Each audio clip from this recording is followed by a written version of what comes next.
ചരിത്ര നിമിഷം സമാഗതമായപ്പോൾ വിഴിഞ്ഞം തുറമുഖം പ്രധാനമന്ത്രി നരേന്ദ്രമോദി നാടിന് സമർപ്പിച്ചു.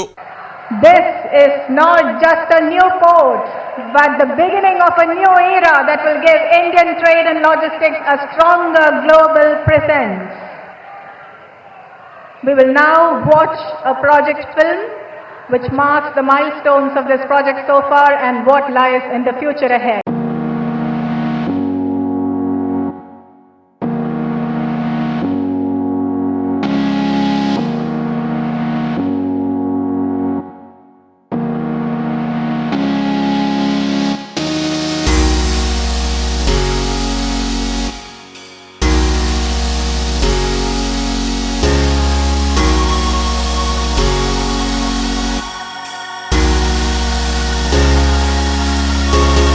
തുറമുഖത്ത് നടന്ന പ്രൗഢഗംഭീരമായ ചടങ്ങിലാണ് പ്രധാനമന്ത്രി പദ്ധതി കമ്മീഷൻ ചെയ്തത്. പ്രസംഗത്തിലുടനീളം പദ്ധതിയുടെ നേട്ടങ്ങളും സാധ്യതകളും പ്രധാനമന്ത്രി വിശദീകരിച്ച് സംസാരിച്ചു. ഇനി രാജ്യത്തിന്റെ പണം രാജ്യത്തിനാണെന്നും പണം രാജ്യത്തിന് പുറത്തേക്കൊഴുകില്ലെന്നും പറഞ്ഞ പ്രധാനമന്ത്രി കേരളത്തിനും രാജ്യത്തിനും പുതിയ സാമ്പത്തിക സ്ഥിരത നൽകുമെന്നും വ്യക്തമാക്കി. രാജ്യത്തിന്റെ തുറമുഖ നഗരങ്ങൾ വികസിത ഭാരത് സങ്കല്പത്തിന്റെ പ്രധാന കേന്ദ്രമാണെന്നും നരേന്ദ്രമോദി. എല്ലാവർക്കും നമസ്കാരം. ओरिकल कुड्डे श्री अनंत पद्मनाभ पांडे मणिलेक वरान साध तीर्थ दिल एनिक अतियाय സന്തോഷമുണ്ട. എല്ലാവർക്കും എൻ്റെ നമസ്കാരം. ഒരിക്കൽ കൂടി ശ്രീ അനന്ത പത്മനാഭന്റെ മണ്ണിലേക്ക് വരാൻ സാധിച്ചതിൽ എനിക്ക് അതിയായ സന്തോഷമുണ്ട്. साथियों, आज भगवान आदि शंकराचार्य जी की जयंती है. साथियों, यहां एक और अपनी संभावनाओं के साथ उपस्थित ये विशाल समुद्र है और दूसरी ओर प्रकृति का अद्भुत सौंदर्य है.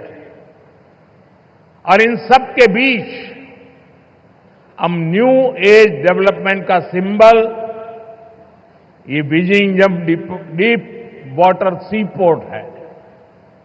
मैं केरला के लोगों को, देश के लोगों को बहुत बहुत बधाई देता हूं.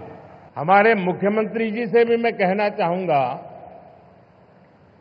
आप तो इंडिया अलायंस के बहुत बड़े मजबूत पिलर है. यहां शशि थरूर भी बैठे हैं और आज का ये इवेंट कई लोगों की नींद हराम कर देगा. I once again express our sincere gratitude to the Honorable Prime Minister for visiting our state to dedicate the landmark project to the nation. I also extend my congratulations to the Adani Group for executing this mission with excellence. Thank you all. Governor Rajendra Arlekar, മുഖ്യമന്ത്രി Pinarayi Vijayan, Adani group chairman Gautam Adani, കേന്ദ്രമന്ത്രിമാരായ Suresh Gopi, George Kurian, മന്ത്രി വി.എൻ. വാസവൻ തുടങ്ങിയവർ പരിപാടിയിൽ പങ്കെടുത്തു. രാവിലെ helicopter മാർഗം തുറമുഖത്തെത്തിയ പ്രധാനമന്ത്രി പദ്ധതി പ്രദേശം നടന്നു കണ്ട ശേഷമാണ് വേദിയിലെത്തിയത്. അദാനി ഗ്രൂപ്പ് ചെയർമാൻ ഗൗതം അദാനി പ്രധാനമന്ത്രിയെ പൊന്നാട അണിയിച്ചു. മലയാളം ടെലിവിഷൻ, തിരുവനന്തപുരം. ആഗ്രഹങ്ങൾ പോലെ സഫ ജ്വല്ലറിയിൽ കളക്ഷനുകൾക്കും പരിധിയില്ല. ഓരോ സീസണിലും അടിമുടി മാറുന്ന ഡിസൈനുകൾ, സ്വന്തം ഫാക്ടറിയിൽ നിർമ്മിക്കുന്ന പരിധിയില്ലാത്ത കളക്ഷനുകൾ. സഫ ജ്വല്ലറി, പാരമ്പര്യം പൊന്നാക്കിയ ആത്മബന്ധം. സമ്മാനങ്ങൾ എന്നേക്കുമുള്ള ഓർമ്മക്കുറിപ്പാകണം. പ്രിയപ്പെട്ടവർക്ക് നൽകൂ ആരെയും മോഹിപ്പിക്കുന്ന സഫായുടെ ഡയമണ്ട് ആഭരണങ്ങൾ. സഫ ജ്വല്ലറി, പാരമ്പര്യം പൊന്നാക്കിയ ആത്മബന്ധം.